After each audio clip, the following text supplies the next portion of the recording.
Gold buyers, మీ కష్టాల్లో నమ్మకమైన మీ ఆత్మీయ నేస్తం.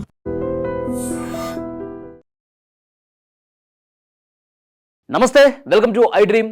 నేను వలి. పాప మిస్ అయ్యి తునిలో 2 ఏళ్ల పాప జాహ్నవి మిస్ అయ్యి ఇవాళకి 14 రోజులు, 2 వారాలు అవుతుంది. శనివారం రోజు, సరిగ్గా ఇదే రోజు 2 వారాల క్రితం జూన్ 6 11:50 పాప తోటలోకి వెళ్ళి మిస్ అయిపోయింది. సరిగ్గా ఈ 11:50 టైంలోనే అక్కడ ఆ ఊరికి సంబంధించినటువంటి తాతారావు అనే వ్యక్తి చూశాడు. తర్వాత కుటుంబ సభ్యులకి, గ్రామస్తులకి సమాచారం ఇచ్చారు. ఇచ్చిన తర్వాత అందరూ వెతకడం మొదలుపెట్టారు. ఈ రోజుకి ఇప్పటి వరకు కూడా పాప కనిపించలేదు. అయితే పోలీసులు ఈ 14 రోజుల పాటు వెతికిన తర్వాత అన్ని కోణాల్లో దర్యాప్తు చేస్తారు కదా. సో వాళ్ళకి దొరికినటువంటి ఒక చిన్న క్లూ అని చెప్పాలి. ఏది? ఆ పెంపుడు కుక్క గుడి దగ్గర కనిపించటం. పెంపుడు కుక్క గుడి దగ్గర ఇదే రోజు 1:02 కండి, 1:02 ఆ పెంపుడు కుక్క గుడి దగ్గర కనిపించింది. సో ఈ క్లూ ఆధారంగా పోలీసులు ఇప్పుడు దర్యాప్తుని మరింత ముందుకు తీసుకెళ్తున్నారు. నిన్నటి వరకు కూడా ఈ చిన్న క్లూ కూడా లేదు. ఆ పెంపుడు కుక్క 3 రోజుల తర్వాత శనివారం మిస్ అయిపోతే జూన్ 6వ తారీఖు మంగళవారం వచ్చింది. ఆది, సోమ, మంగళ ఈ 3 రోజుల పాటు కుక్క కనిపించలేదు. ఎక్కడుంది, ఆ పాప ఎక్కడుందో ఈ కుక్కకు మాత్రమే తెలుసు. మంగళవారం వచ్చింది. ఈ 3 రోజులు కుక్క ఎక్కడుందో తెలిస్తే పాప కనిపించినట్టే అని చెప్పి దీని గురించి మనం మాట్లాడుకున్నాం. కానీ ఆశ్చర్యకరంగా ఆ ఊళ్ళో ఉన్నటువంటి గుడి దగ్గర కుక్క కనిపించింది 1:02. అంటే పాప తప్పిపోయిన 1 గంటకే ఊళ్ళో కనిపించిందంటే ఏం జరిగి ఉంటుంది అంటే పోలీసులు అన్ని కోణాల్లో దర్యాప్తు చేస్తూ ఉన్నారు. ముఖ్యంగా పాపని ఏదైనా జంతువు తీసుకెళ్ళిపోయినా, లేకపోతే ఏదైనా క్రూర మృగాలు దాడి చేసినా దానికి సంబంధించినటువంటి ఆనవాళ్ళు డెఫినెట్గా ఉంటాయి. ఆ జంతువుల కాలిముద్రలు కావచ్చు, ఆ జంతువులు ఒకవేళ పట్టుకొని పోతుంటే పాపకు సంబంధించిన ఏదో ఒక ఆధారం అక్కడ దొరుకుతుంది. ఆ కొండ ప్రాంతంలోనో, ఆ తోట ప్రాంతంలోనో, ఆ ఫెన్సింగ్ దగ్గర ఏదో ఒకటి కనిపిస్తుంది. కానీ కనిపించలేదు అంటే ఇది ఎవరో తీసుకెళ్ళిపోయి ఉంటారు పాపని. పాప ఒంటరిగా కనిపించేసరికి కుక్క ఉంటే కుక్క మీద దాడి చేసి తీసుకెళ్ళిపోయి ఉంటారు. అయితే ఎవరు? ఈ కుక్క గుడి దగ్గర కనిపించిన తర్వాత చేస్తున్నటువంటి ఇన్వెస్టిగేషన్లో ఆ ఇన్వెస్టిగేషన్ ఎటువైపు మళ్ళింది అంటే వేటగాళ్ల వైపు మళ్ళింది. ఎందుకంటే ఆ గ్రామస్తులు ఇచ్చినటువంటి సమాచారం, అక్కడ కొన్ని రోజులుగా జరుగుతున్నటువంటి వ్యవహారం, దీన్ని నిశితంగా పరిశీలిస్తున్నటువంటి పోలీసులు వేటగాళ్ల పని ఏమైనా అయి ఉంటుందా అని చెప్పి ఒక బలంగా అనుమానిస్తూ ఉన్నారు. ఎందుకంటే ఏది జరిగినా సరే తెలిసిపోతుంది. ఇంత పెద్ద టెక్నాలజీ ఉంది కదా పోలీసుల దగ్గర. డ్రోన్లు ఎగరేస్తూ ఉన్నారు, నైట్ కెమెరాస్ పెట్టి షూట్ చేస్తూ ఉన్నారు. ఫోరెన్సిక్ నిపుణులు అందరూ కూడా శోధిస్తూ ఉన్నారు. కానీ ఒక చిన్న ఆధారం కూడా లభించలేదు అంటే ఇది ఖచ్చితంగా కిడ్నాపర్ల పని. ఆ కిడ్నాపర్లు ఎవరు, వేటగాళ్ళు అయితే ఆ వేటగాళ్ళు ఎవరు అన్నది పోలీసులు ఇప్పుడు చాలా క్లియర్గా అటువైపు ఇన్వెస్టిగేషన్ స్టార్ట్ చేశారు. యాక్చువల్గా గతంలో కూడా చాలా సందర్భాల్లో ఆ కొండ ప్రాంతంలో ఏది ఈ అడవి దుప్పులు కావచ్చు, నెమళ్ళు, అడవి పందులు, సో వీటిని వేటాడే ముఠాలు కొన్ని ఉన్నాయి. ఆ కొండ ప్రాంతంలో అప్పుడప్పుడు వచ్చేసి వలలేసి పట్టుకుని తీసుకుపోతారు. అది వేరే ప్రాంతంలోకి వెళ్ళి వాళ్ళు వాటి మాంసాన్ని అమ్ముకుంటారంట. సో అలాంటి ముఠా పనులే అయి ఉండొచ్చు. ఎందుకంటే వాళ్ళు కొండ ప్రాంతాల్లో, చిట్టడవుల్లో, కారడవుల్లో వాళ్ళు సంచరిస్తూ ఈ విధంగా వేట కొనసాగిస్తూ ఉంటారు. వాళ్ళు వేటాడే క్రమంలో క్రూర జంతువుల్ని, ఇలాంటి అడవి పందుల్ని వేటాడే క్రమంలో ఈ పాప వాళ్ళ కంట పడితే, వాళ్ళకి తారసపడితే ఆ పాపను వాళ్ళు తీసుకెళ్ళిపోయారా, ఆ పాపని వాళ్ళు అక్కడి నుంచి తీసుకెళ్ళిపోయారా అనే ఒక డౌట్ కూడా ఇప్పుడు పోలీసులకు ఉంది. ఈ డౌట్ ఎట్లా వచ్చింది? ఇప్పుడు 1:02 కుక్క గుడి దగ్గర కనిపించిందిగా. పాప 11:50 మిస్ అయిపోతే 12:30 వాళ్ళ ఫాదర్కి కాల్ వస్తే వాళ్ళందరూ వెతకడం మొదలుపెట్టారు. అప్పటికే లేదు.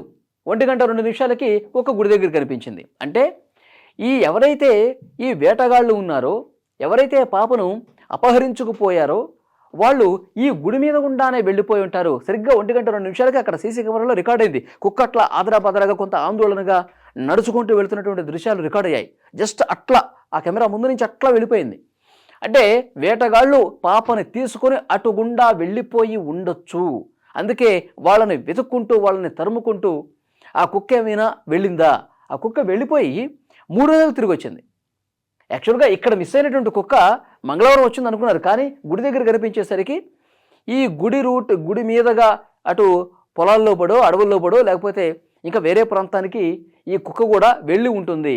ఎందుకు వెళ్ళి ఉంటుంది? ఆ వేటగాళ్ళు ఉన్నారు కదా, వాళ్ళని వెంబడిస్తూ వెళ్ళుంటుంది.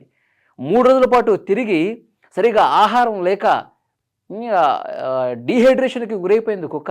3 రోజులు అక్కడికి వాళ్ళ వెంటపడి వెతికి లాభం లేక మళ్ళీ కుక్క మంగళవారం రోజు తిరిగి వచ్చింది. 3 రోజుల పాటు సరైనటువంటి ఆహారం, సరైనటువంటి నీరు తాగక అలసిపోయి డీహైడ్రేషన్కి గురైపోయింది కుక్క. అది వచ్చిన దగ్గర నుంచి పిచ్చి పిచ్చిగా బిహేవ్ చేస్తుంది. మంగళవారం ఎప్పుడైతే ఇంటికి వచ్చిందో అప్పుడు మాత్రమే తెలుసు అందరికీ, పాప మిస్ అయిపోయిన తర్వాత ఈరోజే వచ్చింది అనుకుంటున్నారు అందరూ. మొన్నటి వరకు అట్లాగే అనుకున్నాం కదా. సో దానికి అది 3 రోజుల పాటు వేరే వేరే ప్రాంతాల్లో ఆ వేటగాళ్ళు కిడ్నాపర్ల కోసం వెతికి తిరిగి అలసిపోయి ఇక ఏమీ చేయలేక ఇంటికొచ్చి ఆ పాప తల్లి చున్నీని నోటితో కరిచి, ఎవరు కనిపిస్తే అక్కడ జనం ఇంకా హడావుడి స్టార్ట్ అయిపోయింది కదా, పాప కనిపించట్లేదని వాళ్ళందరి మీదకి వెళుతూ ఆ పాప ఆ కుక్క అక్కడ పడిపోయింది. సో అక్కడ ఉన్నటువంటి పోలీసులు వాళ్ళు డాక్టర్లను పిలిచారు, వెటర్నరీ డాక్టర్లకు పిలిచి ఆ కుక్కకి ఇంజెక్షన్స్ ఇచ్చి ఆ పాప ఏమైనా జాడ తెలుస్తుందని చెప్పి అడవిలోకి వదిలేరు కదా. ఇదంతా మనకు తెలుసు. సో పోలీసుల అనుమానం ప్రస్తుతం ఇదే, వేటగాళ్ల పని అయి ఉంటుంది. 1:02 ఆ కుక్క గుడి దగ్గర నుంచి వాళ్ళ కోసమే వెళ్ళుంటుంది. 3 రోజుల తర్వాత తిరిగి వచ్చి ఉంటుంది. ఆ వేటగాళ్ళు ఎవరు అన్నది క్లియర్గా ఇప్పుడు పోలీసులు ఇన్వెస్టిగేషన్ చేసే పరిస్థితి ఉంది. ఇప్పుడు ఇంత టెక్నాలజీ ఉంది కదా, సెల్ ఫోన్ టవర్స్ ఉన్నాయి, అందరూ ఫోన్లు వాడతారు, ఏదో రకంగా ఏదో ఒక చిన్న క్లూ దొరుకుతుంది, కనిపెట్టేయచ్చు అని చెప్పి చేస్తూ ఉన్నారు విచారణ. కానీ ఇంకా దొరక్కపోవడానికి కారణం ఏంటంటే ఆ వేటగాళ్ళు ఇట్లా అడవుల్లోకి వచ్చేటప్పుడు సెల్ ఫోన్లను తీసుకురారండి.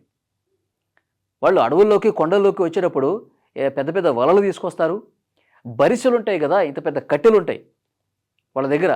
ఇట్లా దూరం నుంచి ఏదన్నా అడవి పంది కనిపిస్తే డైరెక్ట్ కొడతానే ఉంటారు, వేస్తూనే ఉంటారు. సో అలాంటి పదునైనటువంటి ఆయుధాలు, ఈటెలు, బరిసెలు, వలలు, పెద్ద పెద్ద వలలు ఉచ్చేయటానికి, సో ఇలాంటి వాటిని మాత్రమే పట్టుకొని వాళ్ళు కొండల దగ్గరికి, అడవుల దగ్గరికి వస్తారు. వాళ్ళ దగ్గర ఫోన్స్ ఉన్నాయి. వాళ్ళు నిజంగా ఏదైనా ఫోన్ తెచ్చుంటే ఆ ప్రాంతంలో ఈ ఫోన్ సిగ్నల్ కనిపించిందని చెప్పి ఈజీగా ఆ నెంబర్ ఆధారంగా వాళ్ళని ట్రేస్ చేసేసి పట్టుకునేవాళ్ళే. కానీ వాళ్ళు ఎలాంటి ఆధారాలు లేకుండా వచ్చారు కాబట్టి ఇన్ని రోజులు పట్టుకోవటానికి కూడా కష్టమైపోతుందని ఒక అంచనా ప్రస్తుతం పోలీసులు వేస్తూ ఉన్నారు. సరే, వాళ్ళు అడవుల గుండా, కొండల గుండా దాటేసి ఎటువైపు వెళ్ళిపోయినా ఎంతో కాలం దాగదు. ఆ పాపని వాళ్ళు నిజంగా అపహరించుకుపోయి, సరే ఈ పాప ఒంటరిగా ఉంది మనం పెంచుకుందాం అని చెప్పి తీసుకెళ్లారా, లేకపోతే పాపని ఆ కొండల్లోనే ఏమైనా చేశారా? ఇది ప్రస్తుతం భయపెడుతున్నటువంటి అంశం. కానీ ఇంతమంది వెతుకుతున్నారు కదా, తల్లిదండ్రుల ఆవేదన కూడా, ఆందోళన కూడా చాలా ఎక్కువ అనిపిస్తుంది, చాలా బాధ కలిగిస్తుంది కూడా. అంటే 2 తెలుగు రాష్ట్రాల ప్రజలు కూడా ఆ పాప సేఫ్గా తిరిగి రావాలి, మళ్ళీ ఆ తల్లి ఒడికి చేరాలి, మళ్ళీ ఆ పాప ఆనందం, ఆ పాప ఫేస్లో ఆ సంతోషం అనేది మునుపటిలాగానే మళ్ళీ మాకు చూడాలని చెప్పి కుటుంబ సభ్యులందరూ కూడా కోరుతా ఉన్నారు. కానీ పోలీసులు ఇన్వెస్టిగేషన్ చేస్తున్న క్రమంలో రకరకాల అవాంతరాలన్నీ కలుగుతూ ఉన్నాయి. అక్కడ కొండ ప్రాంతంలో ఆ రోజు తప్పిపోయినప్పుడు బాగా వెతకలేకపోవటానికి కారణం ఏంటో తెలుసా? 2 గంటల పాటు వర్షం పడిందండి. పాప 12 గంటలకు మిస్ అయిపోయిన టైంలో, సరిగ్గా అదే టైంలో 2 గంటలు ఏకబిగిన వర్షం పడింది. అందుకే పూర్తి స్థాయిలో వెతకలేకపోయారు ఆ వర్షంలో. నిజంగా ఆ వేటగాళ్ళు కనుక అపహరించుకుపోయి ఉంటే, ఆ కొండల మాటుగా అటు నుంచి వాళ్ళు వెళ్ళిపోయి ఉంటే, ఆ టైంలో ఆ కొండ ప్రాంతం వరకు అంత దూరం వెళ్ళిన పాప ఇక్కడే ఉంటుంది కదా అని చెప్పి ఇక్కడే వెతికారు. ఆ కొండ లోపలికి పైకి పోయి ఎవరు వెతకల, మళ్ళీ ఆ జోరు వర్షంలో కూడా. సో అది కూడా ఆ వేటగాళ్ళకి ప్లస్ అయిపోయి ఉండొచ్చు. నిజంగా వేటగాళ్లే ఆ పాపని తీసుకెళ్ళిపోయి ఉంటే, ఏదైనా చేసుంటే ఆ కొండ లోపలికి ఆ రోజు వరకు వెతికేటటువంటి ఛాన్స్ కూడా లేదు. సో డెఫినెట్గా ఇవన్నీ కూడా పోలీసుల ఇన్వెస్టిగేషన్కి కొన్ని ఇబ్బందికర పరిస్థితులు ఉన్నాయి, అందుకే ఇంత లేట్ అవుతుంది. సో ఏదైనప్పటికీ ప్రతిదీ కూడా జల్లెడ పడతా ఉన్నారు. 100ల కొద్ది ఎన్డీఆర్ఎఫ్, ఎస్డీఆర్ఎఫ్ బృందాలు, హనుమాన్ టీము, ఇంకా చాలామంది గ్రామస్తులు కూడా కొంతమంది సాయం చేస్తూ ఉన్నారు, వెతికే పనిలోనే ఉన్నారు. ఎక్కడ కూడా ఎవరికి తారసపడట్లా. మరోవైపు కుక్కకు సంబంధించిన పోస్ట్ మార్టం రిపోర్టు కూడా వస్తుంది. కుక్కకు సంబంధించి ఆల్రెడీ ఫోరెన్సిక్ ల్యాబ్లో ఇన్వెస్టిగేట్ జరుగుతోంది. 1-2 రోజుల్లోనే ఆ రిపోర్ట్ కూడా బయటకు వస్తుంది. కుక్క ఎట్లా చనిపోయింది? ఆ వేటగాళ్ళు బలంగా కొట్టడం వల్ల చనిపోయిందా? ఆ వేటగాళ్ళు ఏమైనా విషం పూసినటువంటి ఆ బరిసెలతో ఏమైనా దాడి చేస్తే ఆ కుక్క 2 రోజులు గిలగిల్లాడి చనిపోయిందా? ఆ కుక్క శరీరం లోపల ఎలాంటి విష పదార్థాలు ఏమైనా ఉన్నాయా? ఇవన్నీ కూడా ఫోరెన్సిక్ ల్యాబ్ రిపోర్ట్‌లో బయటకు వస్తాయి. వచ్చిన తర్వాత ఇన్వెస్టిగేషన్ ఇంకా స్టార్ట్ అవుతుంది. కానీ కుక్క ఇచ్చిన క్లూ ఏంటంటే గుడి దగ్గర 1:02 కనిపించడం. అది 3 రోజుల తర్వాత మళ్ళీ రావటం. ఆ గుడి మీద నుంచి ఎక్కడికి పోయిందన్న దాని మీదే విచారిస్తా ఉన్నారు. నిజంగా వేటగాళ్ళ పని ఏంటే మాత్రం ఆ కోణంలో సీరియస్‌గా ఇప్పటికే విచారణ ప్రారంభమైపోయింది. సో చూద్దాం. ఇదొక ఆప్షన్‌గా చూస్తా ఉన్నారు. ఈ కోణంలో వేగంగా విచారణ జరుగుతుంది నిన్న మధ్యాహ్నం నుంచి. ఏ క్షణమైనా సరే నిజంగా వేటగాళ్ళు తీసుకెళ్ళిపోయుంటే నాకు తెలిసి 1-2 రోజుల్లోనే పాప సేఫ్‌గా ఇంటికి తిరిగొచ్చేస్తది. మేము పెంచుకుందాం పాపని అని ఆ వేటగాళ్ళు ఆశపడి పాపని తమ ఇళ్లకు తీసుకుపోతే వాళ్ళ ఇళ్ళు ఎక్కడుంటాయి? కొండ ప్రాంతాల్లోనే ఉంటాయి. కొండ ప్రాంతాల్లో కొన్ని కొండ జాతులు ఉంటాయి గదా! వాళ్ళు వేటే జీవనాధారంగా సాగిస్తూ ఈ విధంగా చేస్తా ఉంటారు. నిజంగా వాళ్ళ గూడాల్లోకో లేకపోతే వాళ్ళు ఆ కొండ ప్రాంతంలోకో ఆ పాపని తీసుకెళ్ళిపోతే పోలీసులు మళ్ళీ సేఫ్‌గా ఆ పాపని తల్లిదండ్రుల ఒడికి చేరుస్తారు. No doubt. కానీ ఆ కొండ ప్రాంతంలో ఏదైనా పాపని చేస్తే మాత్రం అట్లా జరగకూడదని చెప్పి కోరుకుందాం. 2 వారాలు అయిపోతుంది. ఈ కోణంలో గూడా చాలా సీరియస్‌గా ఇన్వెస్టిగేషన్ జరుగుతుంది. ఈ ఫర్దర్ అప్డేట్స్ పోలీసులు ఇచ్చే అవకాశం ఉంది. ఈ వీడియో మీద తప్పకుండా మీ అభిప్రాయం కామెంట్ చేయండి.